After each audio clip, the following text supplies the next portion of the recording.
नमस्कार. किसान मंच इंडिया अंतर्गत आज आपण गांडूळ खत उत्पादन कसं केलं जातं याविषयी आज माहिती घेणार आहोत. आज आपण आलो आहे यशवंत ॲग्रोटेक गांडूळ उत्पादन या युनिटला भेट देण्यासाठी. या ठिकाणी जवळपास 12 ते 13 बॅगा दर लॉटला इथं भरल्या जातं आणि त्याच्यातून गांडूळ खत तयार करून मोठ्या प्रमाणात विक्री केली जातं. हे एक शेतकऱ्यांसाठी एक चांगला नफा देणारं, घरच्या घरी स्वस्त मुबलक साधनामध्ये तयार होणारं हे खत आहे. आपल्याला माहीत आहे की गांडूळ हा शेतकऱ्यांचा मित्र आहे, पण या मित्रापासून आपल्याला शेतीसाठी किती फायदा होतो हे कदाचित तुम्हाला माहीत नसेल. पण गांडूळ खताचे विविध फायदे आहेत आणि त्या माध्यमातून जर आपण ऑर्गॅनिक शेती, सेंद्रिय शेती विविध स्तरामध्ये जर बघितलं तर सर्वात जास्त गांडूळ खताचं प्राधान्य दिलेलं आहे. शेतीमध्ये टाकल्यानंतर सुधारणा होते. पीक उत्पादकता 30 ते 40% वाढवण्याची क्षमता केवळ गांडूळ खतामध्ये आहे. याचं जर तंत्र तुम्ही जर शिकलात तर आपल्या परसबागेत, आपल्या शेतावर, घरी ज्या ठिकाणी मोकळी जागा आहे त्या ठिकाणी आपण याचं खत तयार करून शेतासाठी केवळ आपल्यापुरतं नव्हे तर याच्यातून एक उत्पन्नाचा सोर्स देखील आपण तयार करू शकता. तर अशी माझी सर्व शेतकऱ्यांना विनंती आहे की या माध्यमातून माहिती घेऊन तुम्ही आपल्या घरच्या घरी गांडूळ कसं उत्पादन केलं जातं आणि त्याच्यातून खत उत्पादन चांगल्या पद्धतीचं कसं होईल याकडे तुम्ही नक्कीच माहिती घ्याल. तर सर्वप्रथम आपण बघितलं तर ह्या बॅगा ज्या आहेत टेट्रा पॉलिथिनच्या बॅगा आहेत. याच्या 2 ते 3 पद्धती आहेत गांडूळ खत तयार करण्याच्या. बेडमध्ये, विटाच्या भिंतीमध्ये आणि ह्या टेट्रा बॅग पद्धतीने देखील आणि ढीक पद्धतीने. तर आपण आता टेट्रा बॅग ही 12 बाय 4 आणि 2 अशी लांबी, रुंदी आणि उंची आहे. तुम्ही बघू शकता ही बॅग आणि अशा पद्धतीचं ठेवलेलं आहे.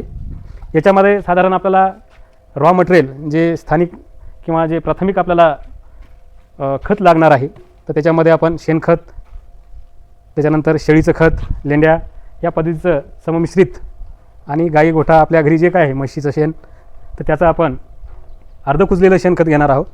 आणि त्यानुसार शेतामधला काडी, कचरा, पालापाचोळा याचा लेयर, त्याचबरोबर भुस्याचा वापर याच्यामध्ये केलेला आहे. आणि हे सगळं असं करून त्याच्यावरती ॲसिनिया फोएटिडा या प्रजातीचे गांडूळ सोडल्यानंतर ते खाऊन त्याचं खत तयार करतात. ही साधी सोपी पद्धत आहे. असेल तर ही भरलेली बॅग आहे. तर 10 टनापर्यंत याच्यामध्ये रॉ मटेरियल टाकल्यानंतर याच्यापासून जे 2.5 ते 3 महिन्यानं खत तयार होणार आहे ते 7.5 ते 8 क्विंटलपर्यंत आपल्याला उत्पादन निघतं एका बॅगमधून. या ठिकाणी हे ॲसिनिया फोएटिडा या जातीचे गांडूळ आहेत. यापासून चांगलं गांडूळ खत तयार होतं. तर हा बेड भरत असताना प्रथमतः बेड भरावा कसा, तर हा टेट्रा पॉलिथिन बॅग आहे. तर याच्यामध्ये अगोदर तुमच्याकडे कुजलेलं, अर्ध कुजलेलं शेणखत असणं आवश्यक आहे आणि त्यावर किमान 3 ते 4 दिवस चांगल्या पद्धतीनं पाणी मारून त्याच्यातली उष्णता ती कमी करून घ्यायची आहे.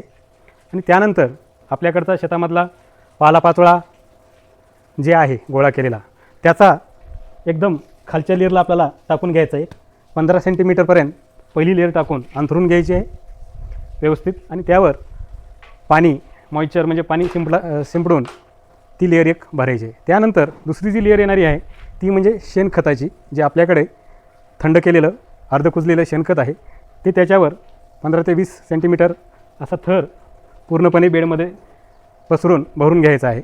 असं करत असताना त्यामध्ये काळजी घ्यायची आहे की काच किंवा काही हानिकारक गोष्टी त्याच्यात नसायला हव्या, प्लास्टिक हे सगळं स्वच्छ करून त्याच्यातले दगडधोंडे जे काही मोठा काडी कचरा आहे तर ते न टाकता एकदम अर्ध कुजलेला टाकून तो शेणखत 15 सेंटीमीटरच्या वरती भरून घ्यायचा आहे.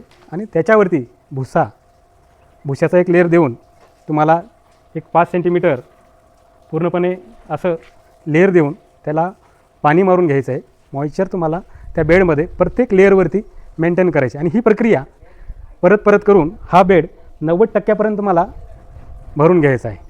तर यामध्ये वापरत असताना काही बारकावे तुम्हाला पाहणं गरजेचं आहे.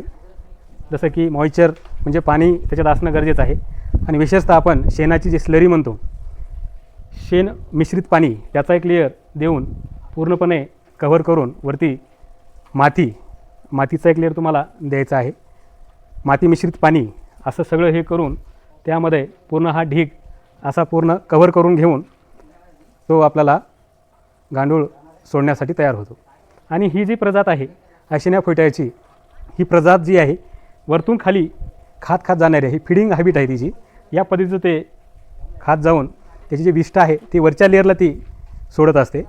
तर आपण हे पूर्णपणे तयार झालेला बेड त्याच्यामध्ये आपण प्रति बेड 2 ते 3 किलोपर्यंत तुम्हाला गांडूळं त्या पूर्ण व्यवस्थितरित्या टाकून घ्यायचे आहेत. आणि 1 दिवसाआड आपल्याला पाणी व्यवस्थित देऊन त्याच्यातलं जे पाण्याचं प्रमाण आहे ते तुम्हाला मेंटेन करायचं आहे. एकदम कोरडं न होऊ देता त्याला निरंतर 2 दिवसाआड आपल्याला पाणी द्यायला हवं. आणि असं करून हे 45 दिवसानंतर आपल्याला हे बेड काढणीसाठी येतो. म्हणजे हे तुमचं टाकलेलं खत हे पूर्णपणे तयार होतं. तर शेतकरी मित्रांनो, तुम्ही हा बेड बघू शकता की बेड भरल्यानंतर 45 ते 60 दिवस हा कालावधी, या कालावधीनंतर जे गांडूळ खत आपलं तयार होतं हे पत्तीच्या साईजचं हे पूर्णपणे असं मऊसूद एकदम हलकं असते. तर हे तयार होतं. हा कालावधी बेड भरल्यानंतर 45 ते 60 दिवसामध्ये हा अशा पद्धतीचं खत आपल्याला तयार झालेलं पाहायला मिळेल. काढण्यासाठी रेडी आहे. तर तुम्ही याची हार्वेस्टिंग थोडक्यात की याची काढणी करून डायरेक्ट आपल्याकडे बॅगा भरू शकता आपण. तर ही प्रोसेस जी आहे, तर ही प्रोसेस जी 2 ते 3 दिवस काढण्याअगोदर आपल्याला त्याच्यातलं पाणी बंद करायचं आहे, जेणेकरून याच्यातलं मॉइश्चर कमी होऊन हा कोरडा होईल. कोरडा झाल्यानंतर पूर्णपणे हाताने हा एकत्र करून आपल्याला चाळून घ्यायचं आहे. चाळणी आपण बघू शकता. तर ही 5 mm चाळणी आहे, जाळीचा आकार आहे. तर तयार झालेलं जे गांडूळ खत आहे किंवा तुम्ही गोळा केलेलं, तर याच्या माध्यमातून तुम्ही चाळून आपण घेऊ शकता.